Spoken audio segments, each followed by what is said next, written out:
ವೀಕ್ಷಕರೇ, ನಾನು ವಿನುತಾ. ಇಣುಕು ನೋಟ ವಿಶೇಷ ಕಾರ್ಯಕ್ರಮಕ್ಕೆ ಸ್ವಾಗತ.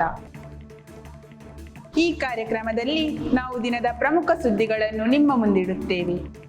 ಪಾಪಿಗಳೇ ಭಾರತ ಬಿಟ್ಟು ತೊಲಗಿ, ಪಾಕಿಸ್ತಾನಕ್ಕೆ ಭಾರತದ ಮೊದಲ ತಿರುಗೇಟು, ರಾಜತಾಂತ್ರಿಕ ಸಂಬಂಧ ಕಟ್, ಸಿಂಧೂ ನದಿ ಒಪ್ಪಂದಕ್ಕೆ ಬ್ರೇಕ್, ವಾಘಾ ಅಟ್ಟಾರಿ ಗಡಿ ಬಂದ್, ಪಾಕಿಗಳಿಗೆ ವೀಸಾ ಕ್ಯಾನ್ಸಲ್, ಭಾರತ ತೊರೆಯಲು 48 ಗಂಟೆ ಗಡುವು, ಉಗ್ರರ ದಾಳಿಗೆ ತಕ್ಕ ತಿರುಗೇಟು, ಪಿಕ್ಚರ್ ಅಭಿ ಬಾಕಿ ಹೈ.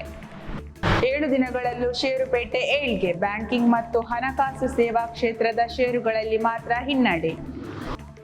ಮುಂಗಾರು ಪೂರ್ವದಲ್ಲೇ ಡೆಂಗಿ ಭೀತಿ, 21,000ಕ್ಕೂ ಅಧಿಕ ಜನರ ರಕ್ತದ ಮಾದರಿ ಪರೀಕ್ಷೆ, 1,000ಕ್ಕೂ ಹೆಚ್ಚು ಜನರಿಗೆ ಡೆಂಗಿ ದೃಢ.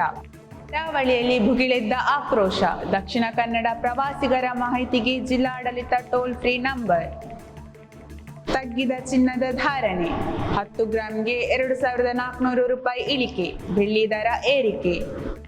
ಉಗ್ರರ ರೇಖಾಚಿತ್ರ ರಿಲೀಸ್, ಸುಳಿವಿತ್ತರೆ ರೂಪಾಯಿ 20 ಲಕ್ಷ.